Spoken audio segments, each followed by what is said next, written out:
to be given that chance. Honorable Dr. Nyikal, you are a very experienced legislator. Exactly. Take your seat. Take your seat. When Justice. I think it's Robert Mbui who called for division. I heard him very clearly. From where I sit, I have a bird's eye view of the House, and only 8 members stood. You require 25. There were only 8 members, and I could see.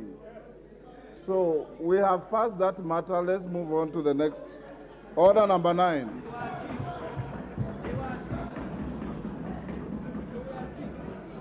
Order number 9, the Health Amendment number 2 Bill, National Assembly Bill number 42 of 2022, second reading. Mover to reply. Order. Honorable Didmas Barasa, you reply to your bill. Thank you very much. Number 9. Thank you very much, Mr. Speaker. Before I reply, I want to donate some 2 minutes to Honorable Sloyer, the Member of Parliament for Vihiga, then I will finish. Honorable Sloyer, 2 minutes, and Honorable Babu Owino, 2 minutes. Excellent. Sloyer, you have 2 minutes. Thank you, Mr. Speaker. I want to support the motion by the Honorable Didmas Barasa on the health referral system by saying the following. A referral system is supposed to be controlled in this country of ours because we have seen so many cases whereby our patients are going to different hospitals in the country and getting unnecessary referral to different hospitals which do not even have the capacity to hold or give attention to the issues that the patients have. A referral system should be from a lower capacity institution to a system that is more complex, that is supposed to assist in dealing with the complications that our patients may have. But we find that at times we have poor communication among hospital professionals that at times result into unnecessary costly referrals, which should be controlled at some level so that we have a referral system that can be of help to our people. We need to have an improved interaction among professionals of healthcare network. So in this country, we find that a patient may go to a hospital like Nairobi Hospital and be referred by a doctor to a lesser institution that is owned by those professionals. So to provide justice to our people and to ensure that they are being taken care of in the best way possible, we need to have a controlled referral system. I have a case in point whereby patients are referred from a health center into a referral hospital that is more or less than the same. Sloyer, your 2 minutes are up. Baba Owino. Hello guys, ninaokethiana na tho cha thini wa Motusa TV. Kethwa no namba ku subscribe mitokula kwenye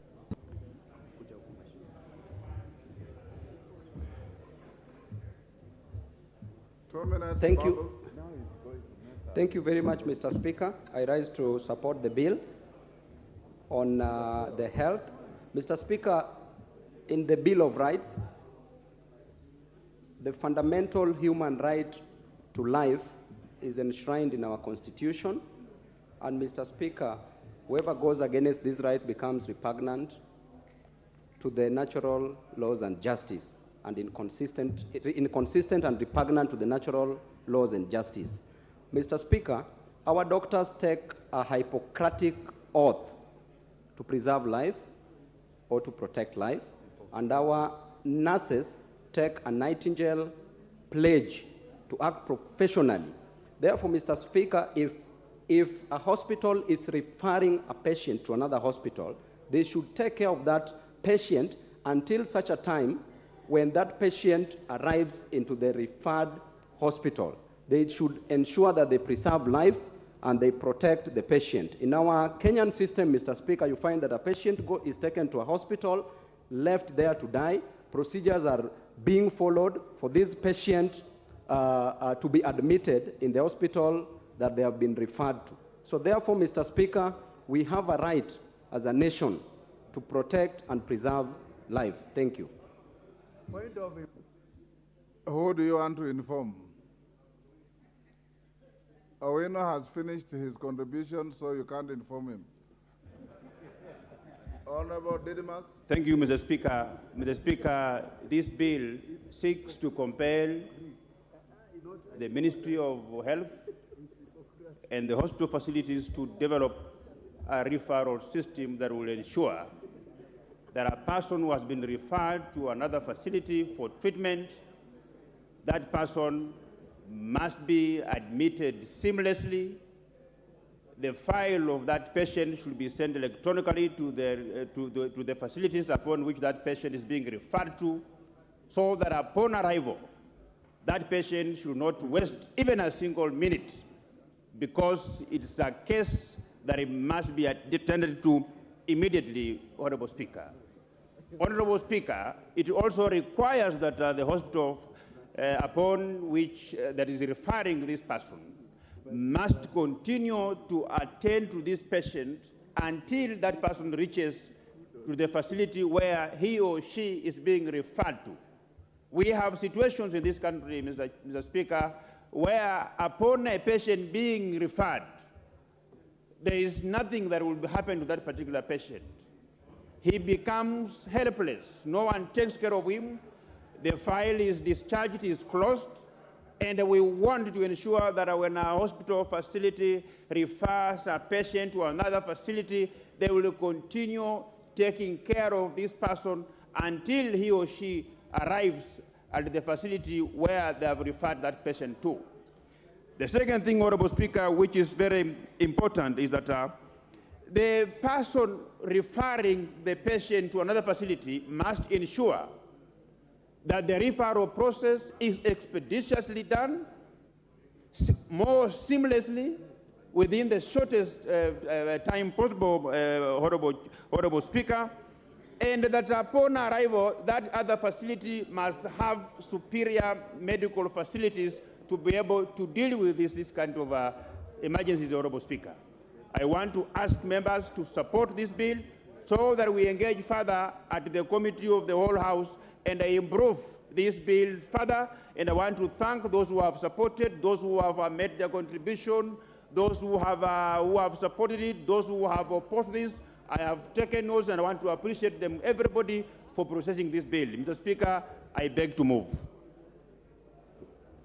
Honorable members, I'll now put the question, which is that the Health Amendment Number 2 Bill, National Assembly Bill Number 42 of 2022, be now read a second time. I'm satisfied that there is enough quorum to vote. So as members of that opinion say aye. As members of the contrary opinion say nay. Nay. The nays have it.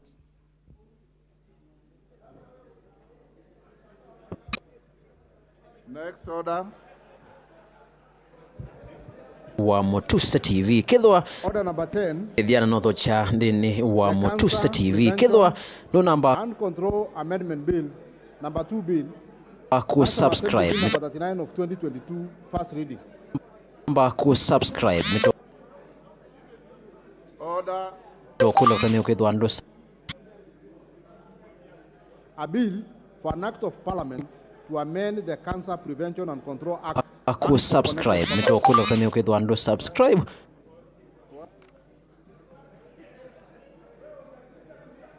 nikena hotone kudhandu kwata chonde kilo kethia tu upload dini wa channel kito naju atangasi Next order. Order number 11, the Community Health Workers Bill, National Assembly Bill number 53 of 2022, first reading. A bill for an act of parliament to make provisions for training, registration, and licensing of community health workers, to regulate their practice, to provide for the establishment, powers, and functions of the Community Health Workers Council of Kenya and for connected purposes. Order number 12, the Finance Bill, National Assembly Bill number 14 of 2023, second reading. Order, honorable members. Order. Order, honorable members. Take your seats. Take your seats.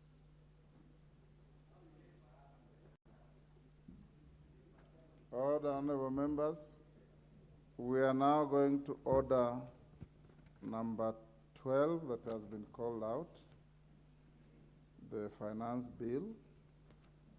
This is a bill like any other.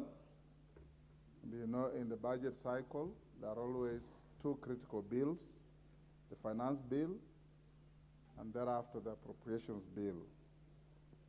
We are starting this bill, and the House Business Committee directed that we will debate this bill the whole of this morning, the whole of this afternoon, if there will be nini wa channel kitu in yu atangasi ele makameme ka Baito FM ola niwe Irene Nyanzi kanamwela na Johnston Kiusia Jojo kutia wea ku iyo thini wa mwela Nyanzi kanamwela na Johnston Kiusia Finance will be here in the afternoon to make the highlights on the budget of 2023-24.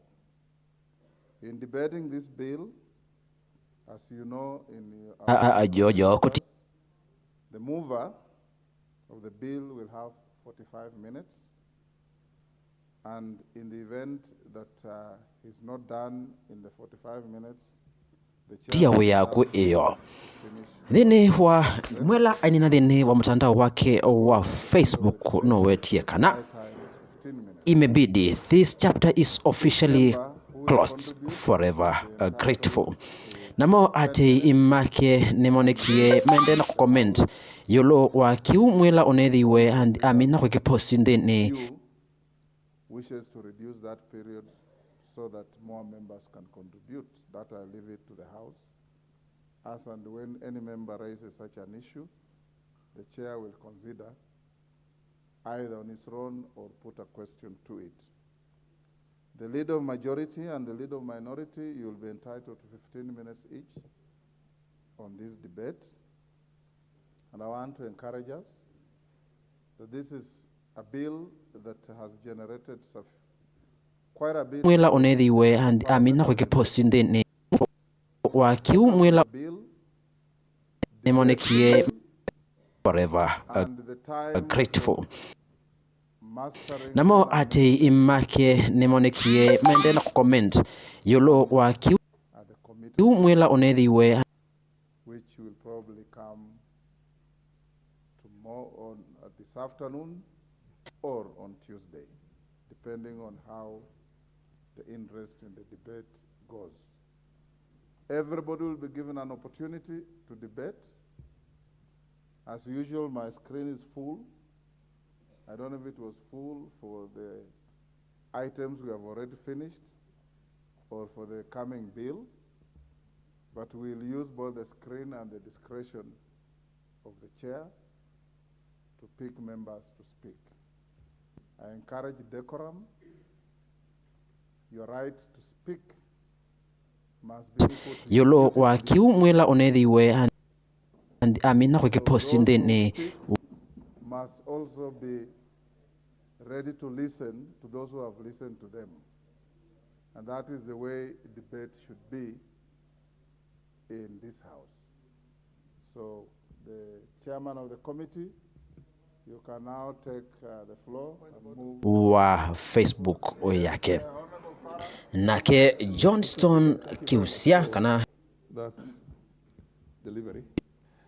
I want to seek the indulgence of the chair because of the widespread interest in this particular bill, exempting the leadership of the House, the majority leader and the minority leader here. nake I suggest that the rest of us leave Johnston it to 5 minutes. Kiusia kana jo ainena thini o wa mtandao If you wake can't deliver thini wa mtandao wake like wa in 5 Facebook minutes, you can't even deliver na vala the ona wetie House for 30 years. kutia wea nonekie Asia kana.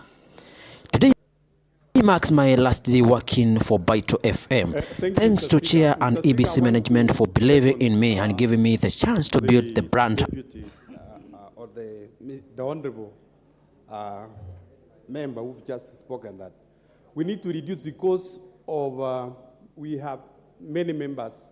Honorable Speaker, and you know the finance bill. I am today. To my colleagues at Baito FM, I will miss you dearly, and I will always cherish the moments we shared as colleagues and friends. To all Baito FM and the Position Baito fans, na wapenda tupatane mta. Uzini Jojo pala on our The rest of us, we can have 5 minutes each. I support. Yes, Donya. Thank you, Mr. Speaker. You actually need even a minute to know if this thing is right or wrong.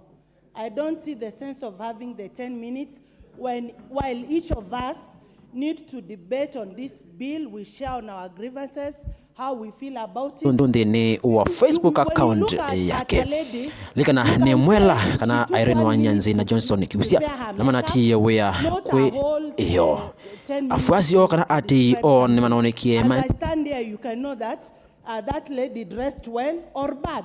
That is 1 second. 10 minutes, what will you be describing in 10 minutes? 5 minutes are enough. Thank you, Mr. Speaker. Honorable members, And then I'll commend. can the majority and minority leader approach the chair? Majority and minority leader?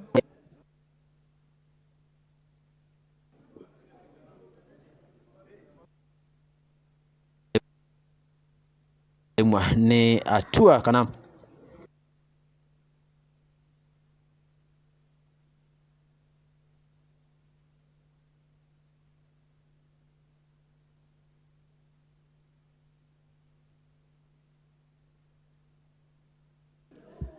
Order, Honorable Dr. Nyikal, please. Honorable Dr. Nyikal, you are one of the most seasoned members.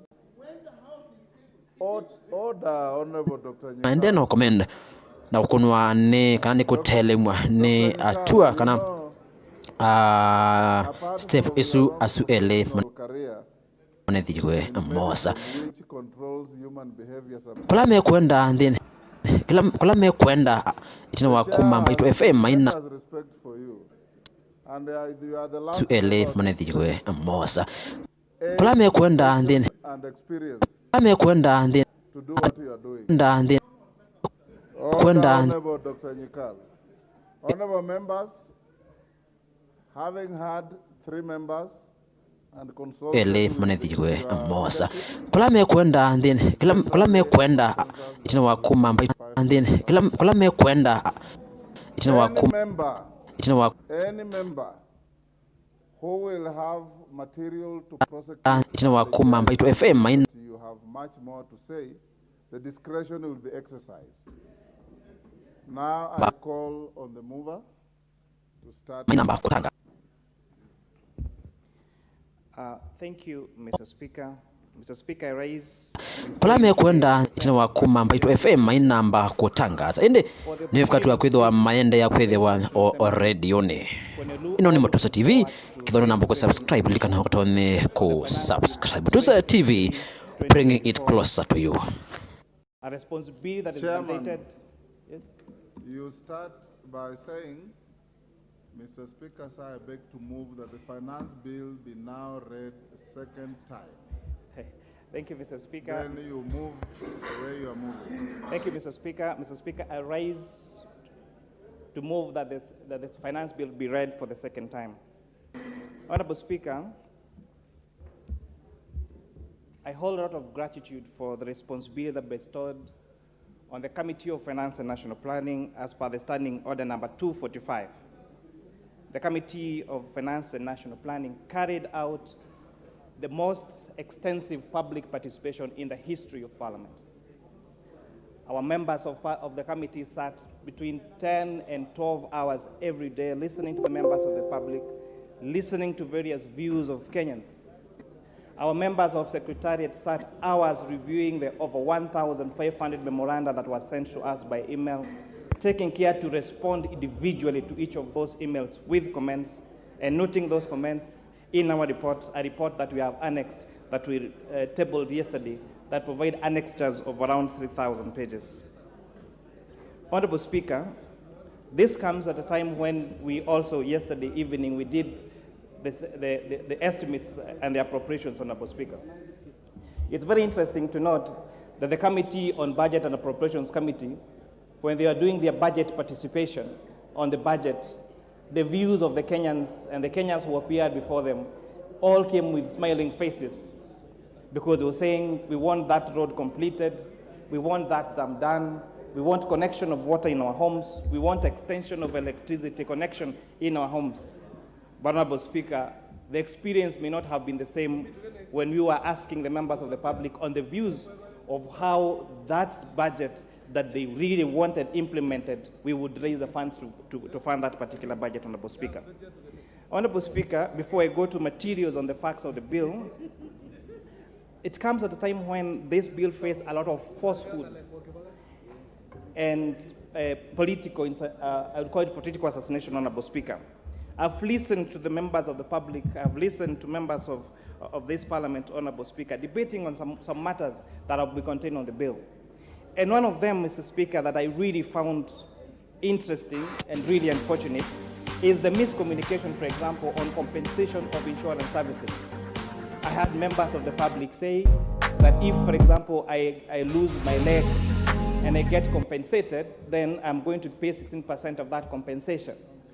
I had members of the public and even members of this National Assembly say that if an insurable loss occurs and, for example, I lose my car through insurance and I get insurance compensation, then I'm going to pay VAT on that insurance compensation.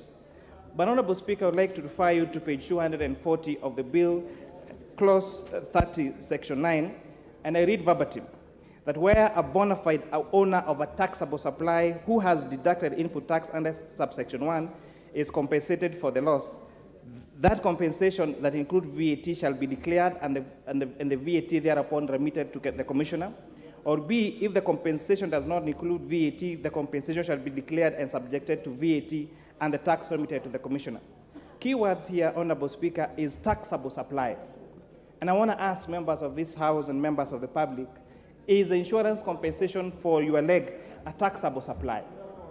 Is a compensation of your car when you get involved in an accident a taxable supply? Is when the goods of your home get burned because of a fire, is that a taxable supply? And perhaps to get a little technical here, Honorable Speaker, what this clause purports to mean, where businesses actually hold goods that are vatable, then they would have paid input tax on those particular items. So if they get compensated plus the VAT that they ask for a refund, and then they go ahead and charge output VAT on those particular services, on those particular goods, Mr. Speaker, then it would have been deemed they received that compensation for VAT twice. So this double VAT refund is what this clause, Honorable Speaker, was trying to cure, and that is what is contained on the bill, Mr. Speaker. Mr. Speaker, I would like to draw your attention to our tax system in Kenya. Our tax revenue as a share of our GDP has remained consistently at approximately 15%. This stagnation is a cause of concern to the Committee of Finance and National Planning, and this is some of the issues that this particular bill, Honorable Speaker, wanted to address. In comparison, Honorable Speaker, with several African countries, Botswana's tax revenue per GDP is at 24%. Mauritius is at 18%. Zambia's is 17%. But, Honorable Speakers, ours has remained consistent at 13% as of 2021. These countries, Honorable Speaker, have managed to achieve higher tax revenue collection rates. The disparity highlights, Honorable Speaker, is a need for us to reassess our tax policy and explore more effective ways of enhancing revenue mobilization. Honorable Speaker, I would like to talk about our economy for the past decade. We have witnessed an evolution in our economy with the emergences of employment opportunities in the digital market space. Additionally, a majority of jobs have been created during this period were and have been in the informal sector, employing approximately 80% or 80 vertible product at 16%. So what that meant, Honorable Speaker, that these particular businesses in this particular sector were always in a VAT credit refund position, because their input tax, Honorable Speaker, they're able to pay their VAT on input at 16%. But when they sell this fuel at 8%, Honorable Speaker, it means there's an 8% difference, which means that these particular businesses have always been on a credit side when they're asking for tax refund, Mr. Speaker. And what that essentially means is that taxpayers' money have been used to finance these businesses that carry out the business of this of fuel, Mr. Speaker, because of that disparity between their input tax that they pay at 16%, but their output tax they claim at 8%, Honorable Speaker, which therefore creates that particular position. Honorable Speaker, we have agreed that we are going to carry on this VAT on fuel at 16%. But on the other hand, we looked at the agreement that Kenya had, the discussions that we've had about climate change, about climate financing, about going green by 2030, Honorable Speaker. And we have this, and we recommend to this House that we adopt other measures that are going to ensure our Kenyans against this increased cost of VAT, and making sure that in moving forward, that the cost of green energy is going to be way cheaper, and therefore reducing the need for use of these fossil fuels, Honorable Speaker. And that's why, for example, we have zero-rated both LPG gas and LPG cylinders, Honorable Speaker. And this is not just exempting them, but by zero-rating them, we are making these particular manufacturers and traders on this particular aspect, business, Mr. Speaker, to be allowed to claim their input tax at 16%, which therefore means that if these proposals are carried on by these businesses and this advantage being transferred to the consumers, we are going to see the price of our LPG gas and LPG cylinders go down by 16%. In addition to that, the other cost elements that comprise of fuel, the railway development levy and ID and import declaration fees, Honorable Speaker, we have reduced that to around, that is at like 3%. So when you check the increase from 8% to 16%, it means the actual increase on VAT on fuel is only 8 percentage points. And if you now deduct the reduction on railway development levy and IDF, that means that the marginal increase on VAT on fuel would be around 4 percentage, would be around 4.5 percentage points, Honorable Speaker. On this also, we are looking forward to having most of the imports. The data from our Kenya Revenue Authority, from the Customs Department, has shown that most of the motor vehicles that we're importing in this country are hybrid cars, because Kenyans are now going to motor vehicles that don't rely wholly on fuel, but are both, and that are semi-electric and semi-use fuel, Honorable Speaker. And as such, we have incentivized manufacturers of electric motor vehicles, electric motorcycles, electric border cycles, so that in the long run we grow our manufacturing of electric buses, electric vehicles, and electric motorcycles. And not just that, zero-rated also their charging system or their charging units. And we look forward, just like countries like the United States of America or the UK, where most of the means of transport, whether it is buses or motorcycles, Honorable Speaker, are going to be electric, and therefore reducing the need for use of fuel, Honorable Speaker. Key to note, Honorable Speaker, one of the greatest challenges you're facing as a country has also been the depreciation of the Kenya shillings against the US dollars, Honorable Speaker. And the oil component, the amount of money we are spending per month, per annum, importing this fuel is a point of concern.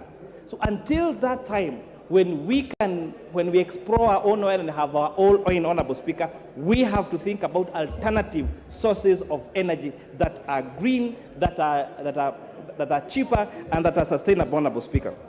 We also was interesting to find innovations that have been done by some companies. And I would like to give an example of a institution called Coco that makes biofuel. They have come up with an innovation of stoves and canisters that reduce the cost of safe fuel for use for cooking at home to Kenya shillings, 10 shillings per meal. that it can cost you at least around 10 shillings to prepare a meal at home. And how much does that cooker and that canister cost? Only 1,500, Mr. Speaker. And these particular institutions, we have seen them expand across the country. And if we continue to incentivize, we are going to get away from these fossil fuels and reduce the pressure on our imports, Honorable Speaker, therefore leading to a stabilization of shilling and make the movement of particular sectors and our consumables much more cheaper, Honorable Speaker. Honorable Speaker, our committee also introduced an amendment to the first schedule of the VAT Act, incorporating taxable food supplies that are made for the school feeding program, acknowledged by the Cabinet Secretary of Education, Honorable Speaker. During a time when you're talking about hunger, when you're talking about food security, Honorable Speaker, and our school children, and our school-going children, we have seen efforts, even by county governments. We have seen efforts by, I think, our best serving example is the constituency headed by the Honorable KJ, that have been able to establish a very effective school feeding program at, I think, only 20 shillings per meal, Honorable Speaker. So what we have done is an introduction to introduce to the first schedule of the VAT Act taxable, so food supplies that are made to school feeding programs to be zero rated. This means that those school feeding programs that are counties, that different institutions are trying to start in our schools then are going to be incentivized and are going to grow, Honorable Speaker. And I think another example is what Mombasa Cement is doing in Mombasa by having a school feeding program that almost feeds all school-going children in that particular county, Honorable Speaker.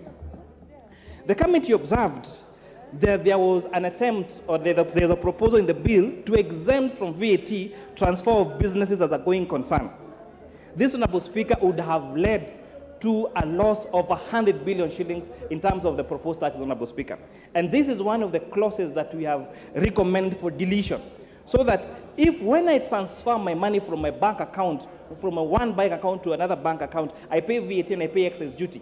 When I transfer money from my M-Pesa account to someone else's M-Pesa account, even when I'm transferring money from one of my M-Pesa lines to my other M-Pesa line, I get to pay a tax. Why would we exempt transfer of businesses as a going concern from taxation? From the calculations given to us by the Budget Parliamentary Office, this was going to lead to a potential loss of 100 billion shillings, money that we have now got back in the bill, and therefore the deletion of this particular clause would mean that we will be able to raise an additional 100 billion shillings, Honorable Speaker. Clause 36 was another contended issue, Mr. Speaker. This clause required that if you went to court and you had a tax dispute, and you went to tribunal, and you lost the case, if you wanted to appeal your case, you would be required to deposit 20% of the disputed amount with Kenya Revenue Authority. We found that this was a violation of the rights of taxpayers to access justice. It was unfair to require somebody who seeks legal redress because they feel aggrieved to be required to pay a deposit of 20% for it. And, Honorable Speaker, we urge this House to carry on the proposal for deletion of this particular clause, Honorable Speaker. Clause 43B, 4, 5, 6, and 7. Honorable Speaker, again, I had extensively talked about that particular matter. Let me get to clause 59. The deletion of clause 59 from the bill, Honorable Speaker, was about the Tax Procedures Act and general provision relating to objections and appeals. And this, Honorable Speaker, was opposing restrictions to access to justice, and a proposal that, Honorable Speaker, we say they be deleted. Clause 61, Honorable Speaker, regards to Section 84 of the Tax Procedures Act. The committee proposes that 61 be deleted due to its punitive nature of concerning the tax shortfall penalty. Currently, Clause 61 imposes penalties for tax shortfalls without taking into consideration of innocent and inadvertent errors made by taxpayers. Honorable Speaker, this clause said that if you under-declared your taxes, or the Kenya Revenue Authority felt that you had under-declared your taxes, that they would penalize you for it. And we felt it may not have been deliberate. It could be an accounting error that was done when you're filing your returns, and therefore we have deleted that requirement for that particular penalty to be imposed on taxpayers. Clause 62 on penalties for failing to comply with the Electronic Systems Act. This amendment is to insert a new section 86 that aims to modify the penalty provisions related to non-compliance with the electronic tax system, making the penalty more reasonable and conducive. Honorable Speaker, this particular proposal was recommending that if you were not on e-Teams, or if you were found that you needed to issue an iTax receipt but did not issue one, then you would be fined 10 times more. You'd be required to pay a fine of 10 times the amount that was tax due. Honorable Speaker, in as much that we want to enforce compliance with this particular tax system, we felt a fine of 10 times more was too punitive, and Honorable Speaker, we propose that the penalty only be 2 times of the tax due, Honorable Speaker. Honorable Speaker, we are proposing an amendment to the bill to include a new clause 67, and this, Honorable Speaker, it wants to address the powers granted to the Commissioner regarding the adjustment of specific rates of export levy. Currently, Section 5.4 allows the adjustment of the specific rate of export levy to account for inflation. However, it is proposed that this provision be removed as it mirrors Section 10 of the Excess Duty Act. Clause 6 of the bill already seeks to eliminate the Commissioner's power to adjust specific rates of excess duty based on inflation. The rationale behind this proposed amendments is to ensure consistency in the treatment of specific rates for both export levy and excess duty, Honorable Speaker. Clause 76 of the bill on the deductions of the National Housing Fund, Honorable Speaker. Another very contentious issue. We listened to the view of Kenyans, and Kenyans told us it is a good thing to make houses affordable to the public. It's a good thing that somebody who rents an apartment in Kenor or in Section 58 or in either part of the country and pays rent have an alternative of paying the equivalent of the rent, but get to own that house at the end of a particular period, Honorable Speaker. Mortgages, access to mortgages still remain a privilege of the high-end people in this particular market, Honorable Speaker. We agreed, and every stakeholder that we met told us, yes, it's going to lead to job creation. The doors that are going to be made, the windows that are going to be made, the suppliers for those particular goods, the people that are going to provide the rest of the service, that is the spiral effect of it. The people are going to sell food into those particular units, Honorable Speaker. We felt, they said, there is a need for this particular housing fund, Honorable Speaker. But they were worried about the how. And they were telling us, for you to start us off with 3% of our basic pay, it is too punitive. They told us, and one of them, I remember, looking at me on the face and telling me, Honorable Chair, if we cap this particular housing fund to 2,500 shillings a month, and you tell me that I'm paying 3%, you're not paying 3% of your basic pay. You're actually paying around 0.0045 of your basic pay. And they said, this is discriminative. We feel that you people that are earning a lot more want to pay much less than us. Because I get to pay my rightful share of 3% if I'm earning around 80,000 shillings a month, but you who is earning 500,000 shillings, because you have capped that contribution to 2,500, you pay 0.0045%. Honorable Speaker, we listened to the view of these Kenyans, and we proposed a reduction in the housing fund contribution from 3% employer and 3% employee to 1.5% employee contribution and 1.5% employer contribution, Honorable Speaker.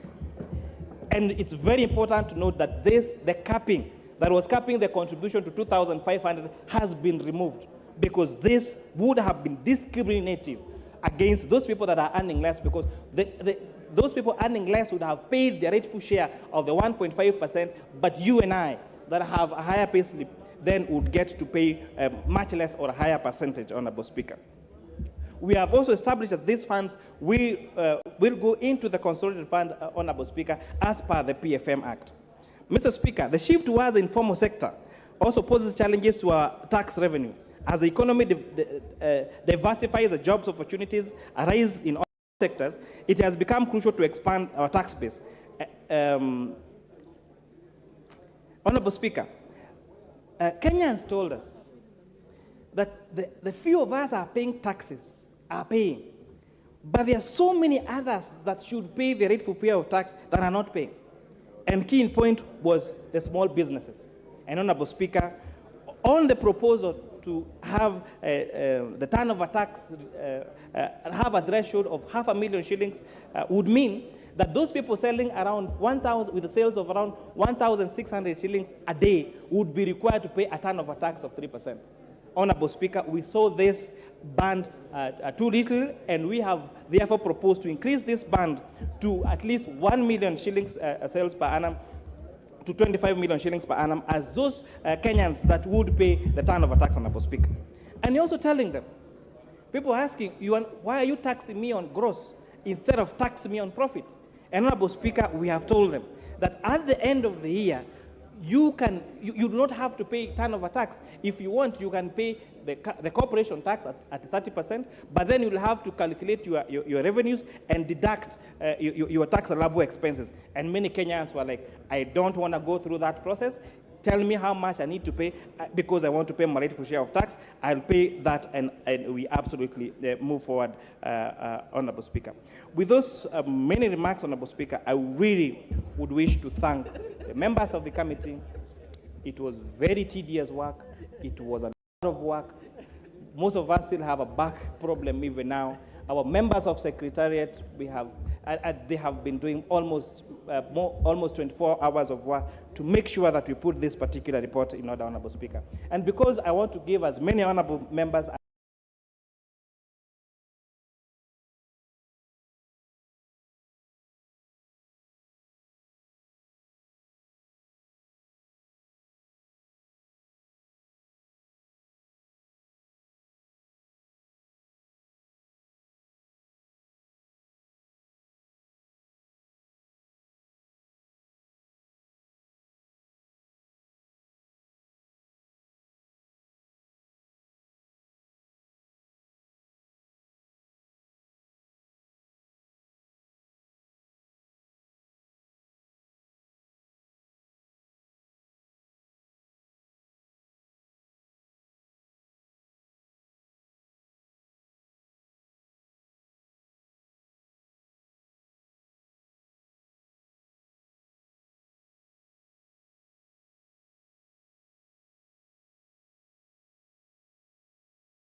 as possible to contribute to this particular matter by this Honorable Speaker. We want to see the price of locally manufactured medicine and human vaccines and pharmaceuticals and agricultural pesticides go down by 16%, Honorable Speaker, if these particular proposals are accepted by this House, Honorable Speaker.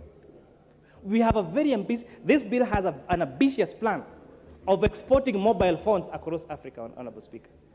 We have seen the demand of smartphones and mobile phones in this country, and we have a big potential to manufacture them. The manufacturers of mobile phones came and told us that, honorable committee members, if you zero rate these products that are used as raw materials for assembly of mobile phones, we would be able to manufacture mobile phones in Kenya, smartphones in Kenya at a cost of at least 8,000 shillings and be able to export this to other African countries, Mr. Speaker. We found this very revolutionary, and we urge this House to support this particular amendment, Honorable Speaker. We have had a huge influx in a digital space in terms of digital lenders, Honorable Speaker. But we found that the excise duty and the VAT on the transaction fees on digital platforms for mobile money and for digital lenders was discriminatory against that of the banks, because banks were getting preferential treatment by getting preferential rates. But Honorable Speaker, our report aims at harmonizing the rates that are being charged by digital lenders and microfinance institutions to that of the banks, Honorable Speaker, so that we create a level playing field. Honorable Speaker, some of us, when we left school, the first thing we wanted to do was open a bank account. The people that are leaving school, the first thing they want to do is not open a bank account, is to have a digital wallet. And we're saying we need to incentivize this space. This is the next frontier in financial inclusion, and we are asking this Honorable House to agree with us and pass our report, pass the amended finance bill as proposed by the Committee of Finance and National Planning.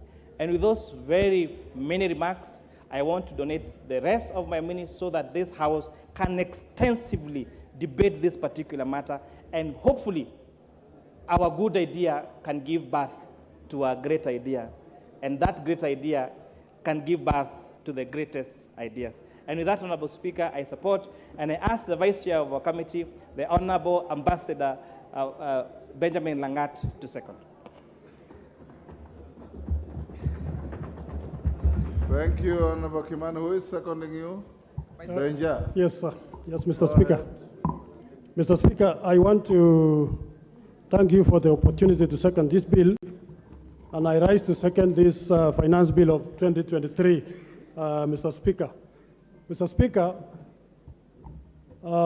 you said yesterday that this bill has been transacted in funerals, churches, other social places, Mr. Speaker, and you advise us that we must now come to the House and transact this bill. Mr. Speaker, we have just come from a campaign less than a year ago. Some of the issues that were transacted or canvassed, Mr. Speaker, were mainly three issues, Mr. Speaker. One of them was cost of living. Number two, Mr. Speaker, our level of public debts. Number four, Mr. Speaker, is empowerment of the youth. Mr. Speaker, it is in the public domain that our public debt is the highest ever, Mr. Speaker. And because of itinerance of commission or omission, Mr. Speaker, we found ourselves there. Mr. Speaker, if I was to liken Kenya to a public company, Mr. Speaker, I would say Kenya is a very high-geared company, Mr. Speaker. We have borrowed more than what we should have done, Mr. Speaker. And those of us who are accountants, who have managed public entities, Mr. Speaker, you know when a company is high-geared, Mr. Speaker, you have two options.